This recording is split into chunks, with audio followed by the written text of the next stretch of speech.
Anyway, I've referred to my mother-in-law confronting me 4 times in previous videos. She singled me out, devalued, manipulated me on hundreds of occasions. But as far as what I term a confrontation for the sake of this discussion, it occurred 4 times. At some point, I'll probably talk about those lesser times of devaluation, diminishment, degradation, because they are so insidious and disguised as being done out of love and caring about you, that many individuals may have this happening and just not realize it. Like I didn't realize it for over a decade. And so I probably will go into it at some point in case it could potentially help others. For the sake of right now and what I am defining confronting is that I would be cornered, singled out. She would raise her voice, she would yell. There would be insulting, swearing. It would typically end with just melting and crying at some point. In other words, it's a grown-up temper tantrum, known in psychology as narcissistic rage. The irony of me saying known in psychology as will come up later in this discussion. So again, with that definition in mind, confrontation 1. The first confrontation happened in March of 2020. COVID was just hitting Minnesota where COVID was hitting the globe in March of 2020. But in Minnesota where I live, it was just kind of becoming a big deal. In fact, 4 days after the confrontation is when my office closed down. And I realize that COVID is something that you'll always remember, but trauma like this tends to cement details that you really don't care or want to have around, tends to cement those, keeping them very vivid in your brain. So my mother-in-law lives about an hour away. About the 2 months previous to this interaction, I had first started saying no to her.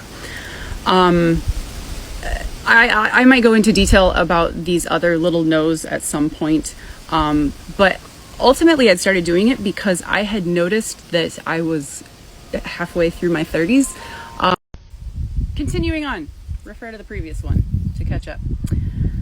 So I was 35 at that time, and I was just so sick of feeling resentment and bitterness towards doing things that I didn't want to do. I had kind of identified that, like, I was feeling guilty about feeling so resentful and bitter towards people in my life, and so I was like, well, that's on me.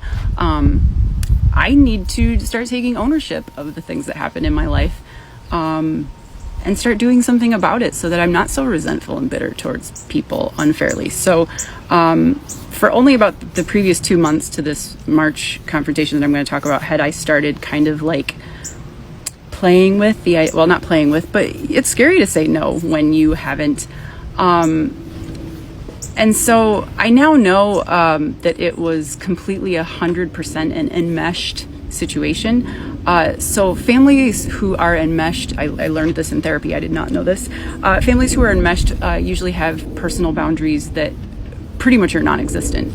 If they exist, they're very, very unclear and trampled over. And when you don't have boundaries, when they're blurred or not defined, it becomes difficult for each family member to have a healthy amount of independence and autonomy and just to live their life like they should live it best for them.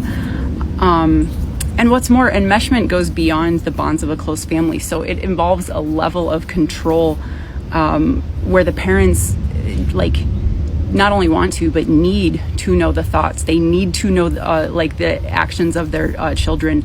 And they even rely on their children for emotional support, not only when their children are like children, but my husband, as a 35-year-old man, we were very much made to feel by his mother and by his sisters that their moods and the way they lived their life fully rested on our shoulders, for us to bring to them what they needed from us, whether we liked it or not. So we'd had a few moments of kind of butting heads via text in the previous months before this confrontation. And she'd completely bulldozed all of my requests in those situations. Loud semi. She most recently had texted, I believe my husband first, asking if she could take my daughters. At that time, they had just turned 4 and just turned 5. They're very close in age. She wanted to take them to a church camp that coming summer. So 2 or 3 months from this March date, she wanted to take them to a church camp. And my husband told her no. This is continuation of a story. Please refer back. So my husband had told her no to the church camp. In fact, I didn't even know about it until he told me that he had said no. So he told me she had asked that he had said no, and that we weren't going to do it. And the reasons that we weren't comfortable for it was not only had she not given us any indication that she was in tune with our daughter's feelings, needs, basic needs, that she could keep them safe. More on that later. She was displaying increasingly erratic behavior, not just to us, but to like her brother, her brother's wife. The older sisters were aware of it. Neighbors were aware of it. So it wasn't just like my husband and I were like, she's erratic. Like it was increasingly becoming aware that she had erratic behavior. Very little sleep, wasn't eating well, was saying a lot of bizarre things, like 50 texts on the group chat that we would have like in a day, not exaggerating, would sometimes get to near 60. So just increasingly erratic behavior. And so at the end of the day, I'm a parent concerned for the well-being and safety of my just turned 4 and just turned 5-year-old daughters. And isn't that valid? And so you'll see that this is a very common theme over stuff I've already posted and stuff that I will post. And maybe a note to yourself if you potentially notice this in your own life. If there is anyone that you can't say no to and have that stick, in the case of my in-laws, we couldn't say no at all. Not only would we get unbelievable pressure, but so much guilt that we'd eventually just cave. So I'm not speaking about just even that your family eventually will accept just in general, you need to be able to say no to anyone in your life. And sometimes you shouldn't even have to give a reason. So she asked that we come up to visit her this first weekend in March of 2020. I live in Minnesota. She lives about an hour away from me in Minnesota. My husband's oldest sister, about 6 years older than him, lives in Illinois. My husband's other sister, also older than him, 4 years, I think, 4 or 5 years, lives in Washington. And so, as stated in previous videos, it's always been, for 16 years, my husband and I have always been the ones in closest proximity to my mother-in-law, and cared a lot for her needs, both physical and emotional.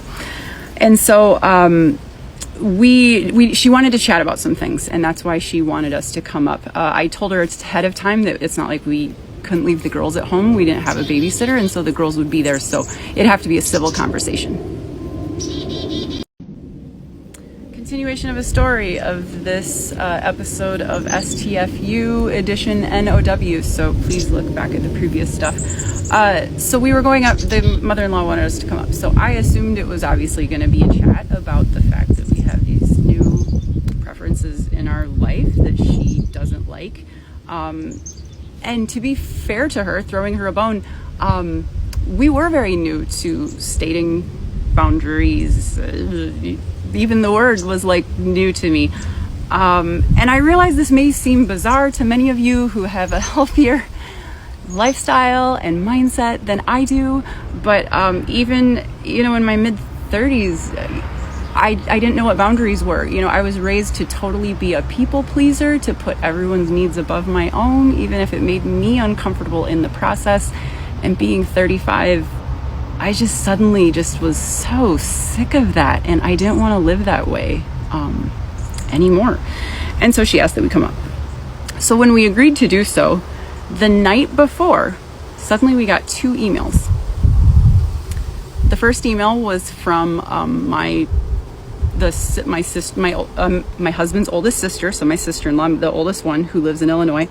And the second email was from her putz of a husband. So I'll start with the putz email first, the latter one, because that's the easiest. It was a bunch of stuff about respect mom, respect wife, equal relationship, they both deserve equal admiration, which I grew up in slightly a different church, but I've never heard that before. And I wasn't even that aware of like boundaries and stuff, but mom, wife, equal relationships? So anyway, that's why I call it a putz email. And it ended with something like, "You got this, bro. We believe in you." I'm like, I wonder what they're talking about. Is there a chance that they know that we're going up to talk to mother-in-law tomorrow? Interesting email. That just seems out of the blue, doesn't it?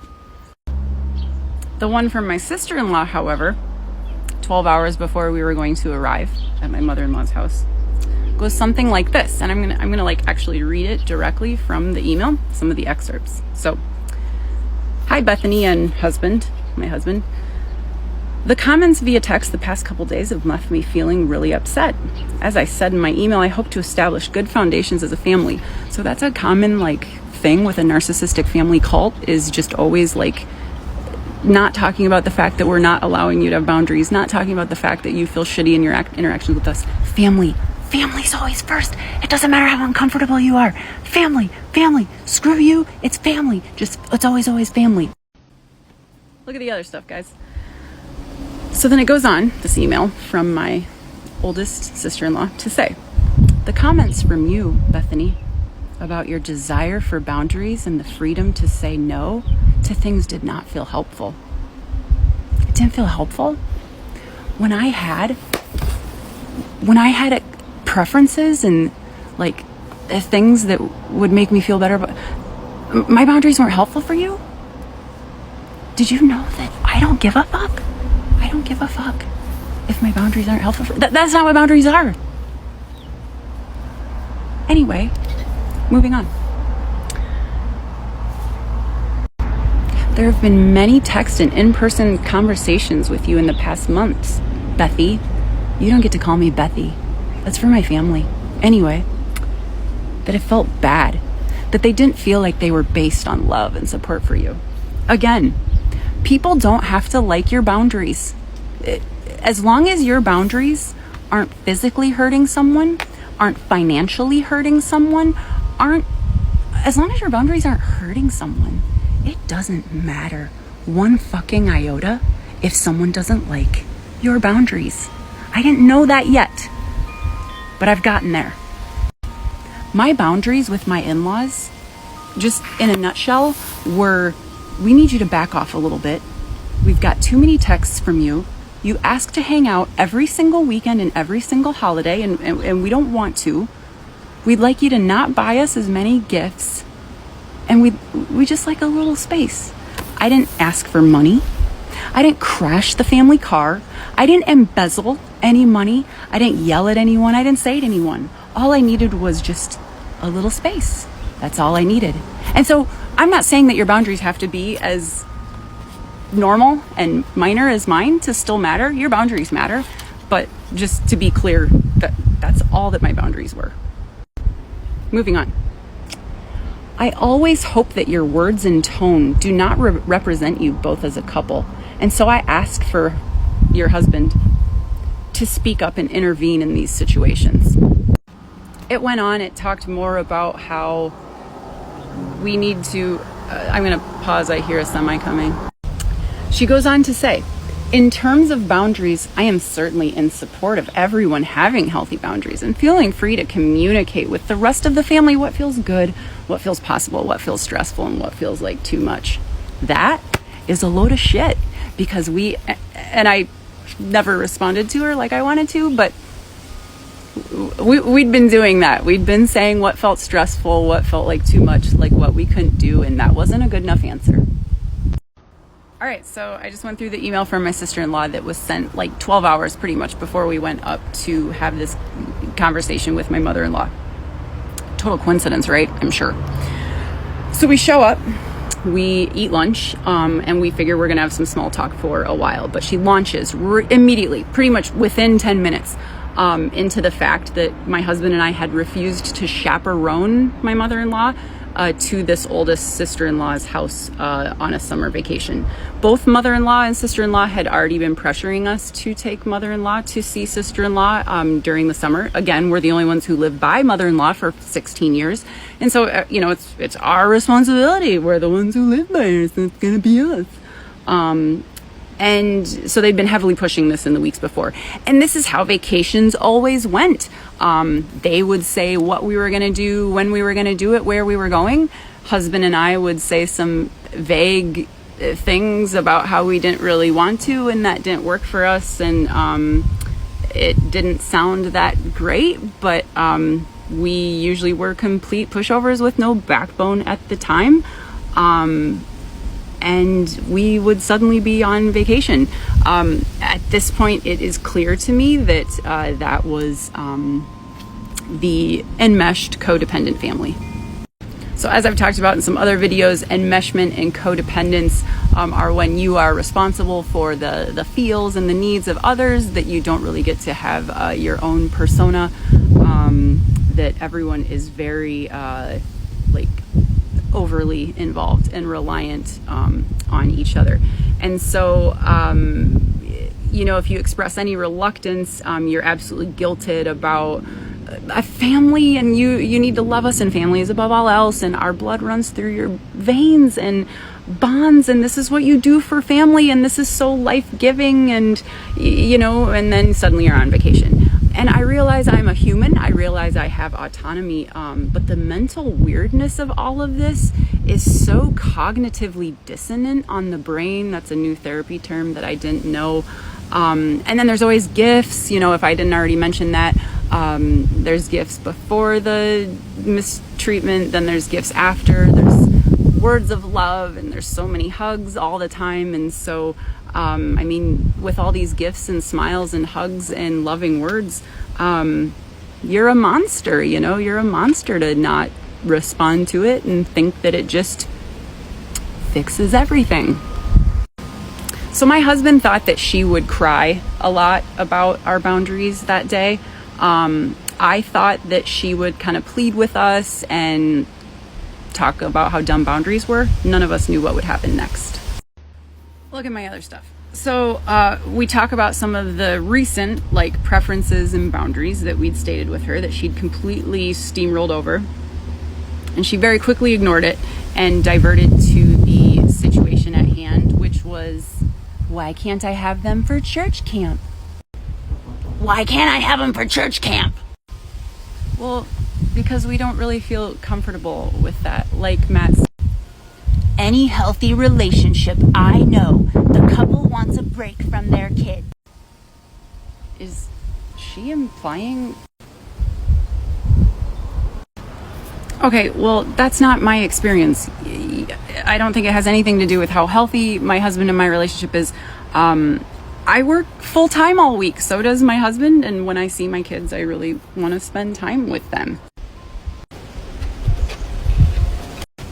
Well, your parents get to take care of them all the time. My bun's getting mashed from wearing that thing.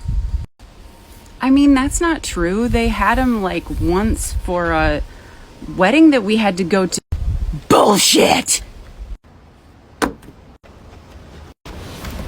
Okay, well, I mean, ultimately, we don't have to give a litany of reasons to why we're saying no to the girls staying with you for church camp. In fact, that's part of boundaries. We're able to have healthy boundaries and preferences. Boundaries! That's a weaponized word. So she had black eyes at that point. And I've learned, of course, I just thought I was imagining it as part of my subjective experience. I have learned that that's actually a thing. That is part of narcissistic raging. It's also a sign of psychopathy, that the adrenaline and the change in blood pressure of the person losing their shit, batshit crazy, thus the bat thing. Thanks, Ari. So she did have the black eyes that I thought that she had. So at that point, she raged even more. It just absolutely ignited. And that's what caused it, was the fact that we said the word boundaries, that we wanted to have some boundaries. She exploded with the word boundaries as if that was like legitimately acid onto her skin, which I guess in a sense it was acid to her brain, because the narcissistic control that she thought she wanted was slipping. Look at my other stuff. So I go, boundaries are healthy. It's like a healthy thing in psychology. I'm not saying it. I could talk you under the table about psychology, kiddo. Where'd you hear that word? Was it from your family?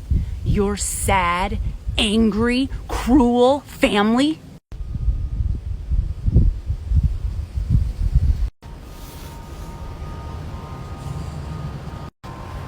I'm just not comfortable with you caring for my children.